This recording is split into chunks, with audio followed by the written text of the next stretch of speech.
여러분, 혹시 1992년 한중 수교가 맺어지던 바로 그 해에 가장 먼저 중국 땅을 밟았던 한국 기업이 어디인지 아십니까? 바로 삼성입니다. 그로부터 무려 34년 동안 공들여 키워온 그 거대한 시장을 지금 삼성이 통째로 손절하고 완전히 짐을 싸고 있다는 사실을 알고 계셨나요? 스마트폰 공장을 빼고 PC 공장마저 문을 닫더니 마침내 올해 가전제품과 TV 수입 판매까지 싹 다 중단하겠다고 현지 파트너사들에게 통보해버렸습니다. 한마디로 중국 시장에서 삼성의 완전한 철수, 즉 마지막 문을 잠그고 나오는 역사적인 사건이 벌어진 겁니다. 과거의 황량한 중국 땅에서 삼성이 누렸던 영광은 그야말로 독보적인 대제국이었습니다. 추억의 애니콜을 앞세워 중국 휴대폰 시장의 20에서 30%를 휩쓸었고 TV 시장 역시 당당히 점유율 20%로 1위를 찍던 화려한 시절이 있었습니다. 쉽게 말해 중국 길거리를 지나가는 사람 5명 중 1명은 무조건 삼성 제품을 쓰고 있던 대세 중의 대세였던 셈입니다. 14억 인구코 안방을 완전히 장악했던 그 시절의 삼성은 영원할 것만 같았습니다. 하지만 지금 눈앞에 펼쳐진 현실은 참담하다 못해 처참한 수준입니다. 현재 삼성의 중국 TV 시장 점유율은 겨우 3.6%로 주저앉았고 냉장고는 0.41%, 세탁기는 고작 38%라는 기가 막힌 수치를 기록하고 있습니다. 더 충격적인 것은 한때 중국인들이 가장 갖고 싶어하던 명품이었던 갤럭시 스마트폰의 점유율이 이제는 0.8%까지 뚝 떨어졌다는 사실입니다. 시장 통계에서 삼성이라는 이름 석자는 완전히 증발해버렸고 이름 없는 싸구려 브랜드들과 함께 그저 기타 항목으로 꽁꽁 묶여버리는 굴욕을 맞이했습니다. 이 차가운 숫자들만 보면 누구나 똑같은 생각을 하기 마련입니다. 세계 최고의 테크 기업인 삼성이 결국 중국 기업들에게 비참하게 짓밟히고 쫓겨난 것이구나 하고 말이죠. 중국 언론들 역시 드디어 자국 브랜드가 세계의 삼성을 완벽하게 밀어냈다며 축제를 벌이고 있습니다. 하지만 과연 그럴까요? 진짜 뚜껑을 열어보면 쫄딱 망한 쪽은 삼성이 절대 아닙니다. 오히려 이 처절한 패배의 기록 뒤에는 중국 정부와 매체들이 필사적으로 숨기려 하는 기막힌 반전과 삼성의 독한 생존 속사정이 숨어 있습니다. 지금부터 그 베일에 쌓인 진짜 이야기를 시작해 보겠습니다.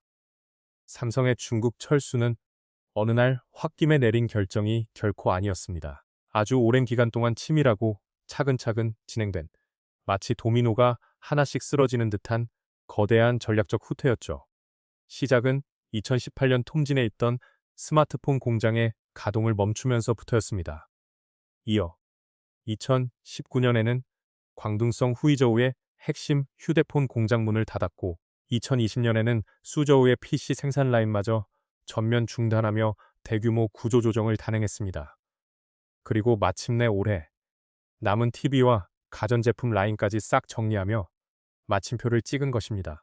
이 과정에서 한창 잘 나갈 때 6만 명이 넘던 삼성의 중국 현지 임직원 수는 현재 고작 1만 명대 수준으로 바닥을 쳤습니다. 우리나라 웬만한 중소도시 전체 인구와 맞먹는 70%의 인력이 한순간에 증발해버린 것입니다. 이 차가운 통계 수치 뒤에는 한 도시의 운명을 바꾼 잔인한 현실이 숨어 있습니다. 가장 대표적인 곳이 바로 광둥성의 후이저우라는 도시입니다. 자그마치 30년이라는 세월 동안 거대한 삼성 공장 하나가 도시 전체를 먹여 살렸다고 해도 과언이 아닐 만큼 이곳의 경제는 오직 삼성을 중심으로 돌아갔습니다. 삼성이 떠나버린 지금 매일 활기가 넘쳐나던 이 대도시는 낮에도 불이 컴컴하게 꺼진 황량한 유령 도시로 변해버렸습니다. 현지 공장 앞에서 크게 식당을 하던 리둥 씨는 인터뷰에서 주변 식당 10곳 중 8곳이 손님이 없어 문을 닫았다며 삼성 없이는 골목 경제가 도저히 살아날 수 없다고 씁쓸하게 털어놓았습니다. 더 무서운 것은 이 파멸적인 도미노 효과가 여기서 끝마트릭스 나지 않았다는 점입니다. 후이저우에서 무려 100km나 떨어진 인근 제조 도시 둥관까지 그 직격탄을 맞았습니다.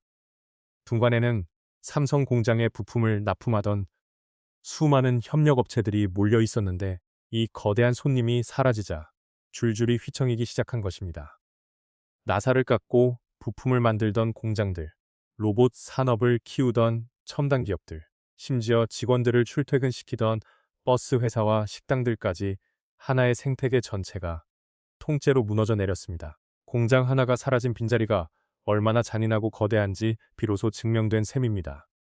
상황이 이 지경인데도 중국 관영 매체들과 신화닷컴 같은 대형 언론들은 그저 신이 나서 호황을 외치고 있습니다. 매체들은 대대적으로 이재용과 삼성의 시대는 끝났다라며 자랑스러운 중국 토종 브랜드들이 세계의 삼성을 멋지게 추월했다고 승전보를 울렸습니다. 실제로 삼성이 철수하면서 비워둔 거대한 안방 자리를 하이센스, 하이어, 화웨이, 샤오미 같은 중국 기업들이 무서운 속도로 장악해 나갔습니다. 겉으로만 보면 중국의 완벽한 승리처럼 보이는 이 순간, 과연 삼성이 힘 한번 못 쓰고 밀려난 걸까요? 아니면 모두가 춤을 추고 있을 때 혼자 다른 계산기를 두드리고 있었던 걸까요? 그렇다면 세계 시장을 호령하던 삼성이 왜 그토록 아까운 중국 시장에서 이토록 처참한 성적표를 받게 되었을까요? 여기에는 삼성의 숨통을 사방에서 조여왔던 세 가지 거대한 장벽, 즉 치명적인 삼중고가 존재했습니다. 첫 번째는 중국 토종 브랜드들의 무서운 기술적 추격이었습니다. 과거 중국인들에게 삼성 제품은 부의 상징이자 동경의 대상이었고, 중국 브랜드는 그저 싸구려, 짝퉁이라는 비아냥을 듣기 일쑤였습니다. 하지만 화웨이, 샤오미, 오포, 비보 같은 기업들이 대대적인 투자를 감행하면서 판도가 뒤집히기 시작했습니다. 이들은 가성비라는 무기를 넘어 이제는 삼성 제품의 절반 가격에 성능은 비슷하거나 오히려 특정 기능에서는 더 뛰어난 제품들을 시장에 쏟아내기 시작했습니다. 소비자들이 굳이 비싼 돈을 주고 외국 브랜드를 살 이유를 없애버린 강력한 한 방이었습니다. 여기에 기름을 부은 두 번째 압박은 바로 2016년에 터진 사드 사태라는 초대형 정치적 변수였습니다. 한국 정부의 사드 배치 결정에 분노한 중국 정부는 한국 문화와 제품을 전면 통제하는 이른바 한한령이라는 보복 조치를 내렸습니다. 국가가 직접 앞장서서 반한 감정을 부추기자 중국 소비자들 사이에서는 우리 것은 우리가 쓰자라는 서슬퍼런 애국 소비 바람이 불기 시작했습니다.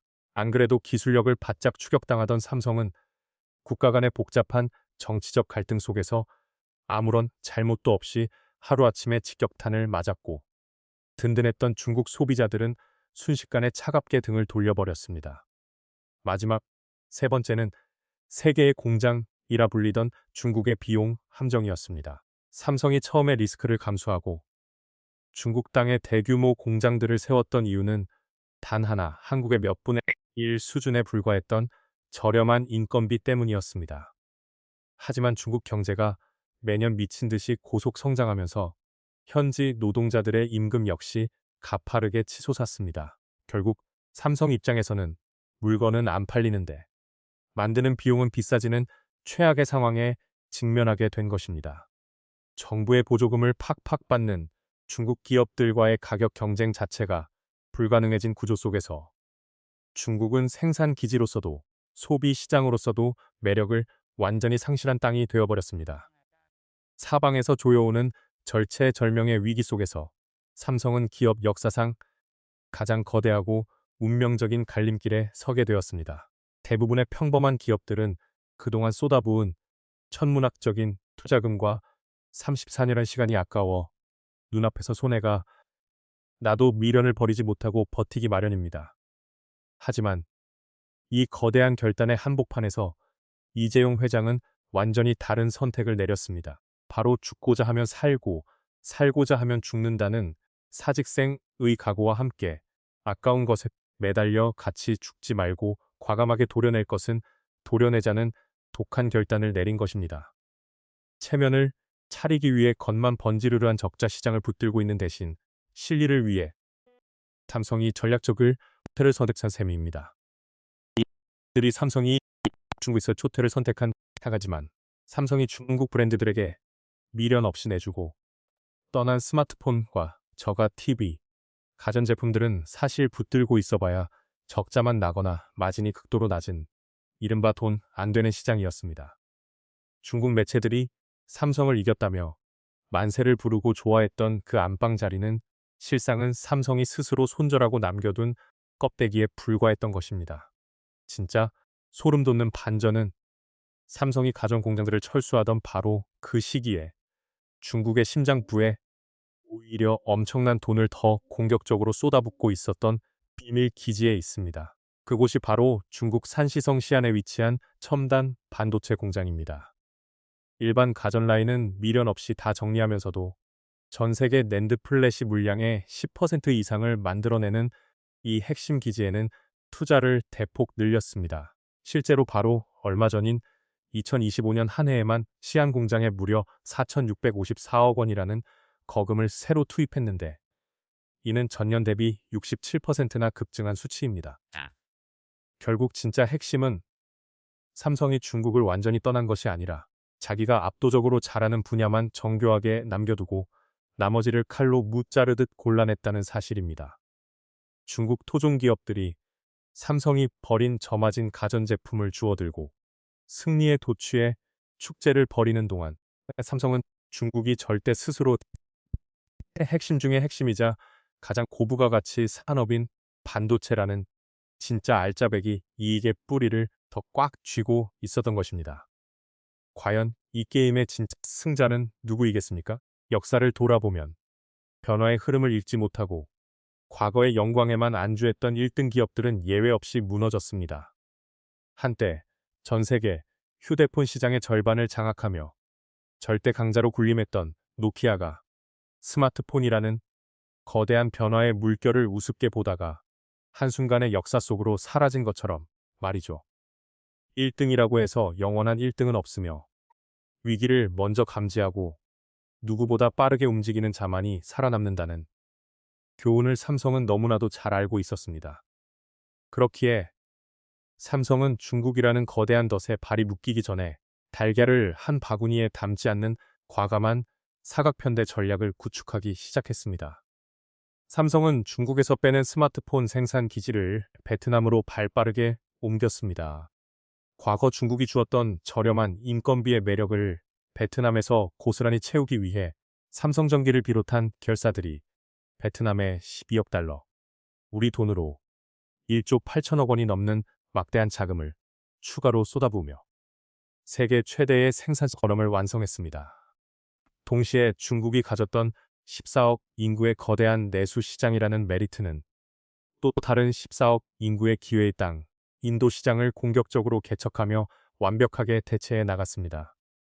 여기에 한국의 기술력과 미국의 시장성까지 결합하면서 삼성은 베트남, 인도, 미국, 한국으로 이어지는 철옹성 같은 글로벌 공급망을 완성한 것입니다. 이러한 삼성의 선제적인 탈중국 행보는 글로벌 최대 경쟁사인 미국의 애플과 나란히 놓고 볼 때 그 진가가 더욱 극명하게 드러납니다. 같은 시기 애플은 여전히 아이폰 생산의 80% 이상을 중국 폭스콘 공장에 묶어둔 채 선뜻 떠나지 못하는 우물쭈물한 행보를 보였습니다. 그 결과가 어땠습니까?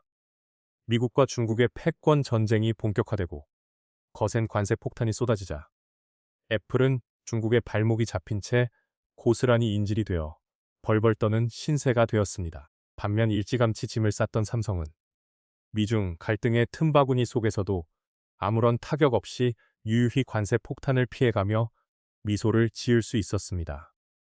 언제 떠나느냐는 타이밍 하나가 두 글로벌 거인의 운명을 완전히 갈라놓은 셈입니다. 안방을 차지했다고 신이 났던 중국 기업들조차 막상 글로벌 무대로 한 발짝만 나가면 숨이 턱 막히는 현실을 마주하고 있습니다.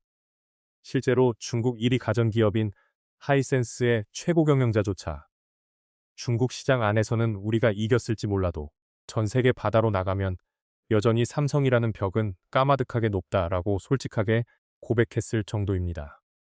우물 안에서 만세를 부르는 동안 삼성은 이미 지구 전체를 무대로 완전히 새로운 차원의 게임을 지배하고 있었던 것입니다. 그렇다고 해서 우리가 무조건 삼성의 완벽한 승리와 중국의 폭망만을 외친다면 그것은 반쪽짜리 이야기에 불과할 것입니다.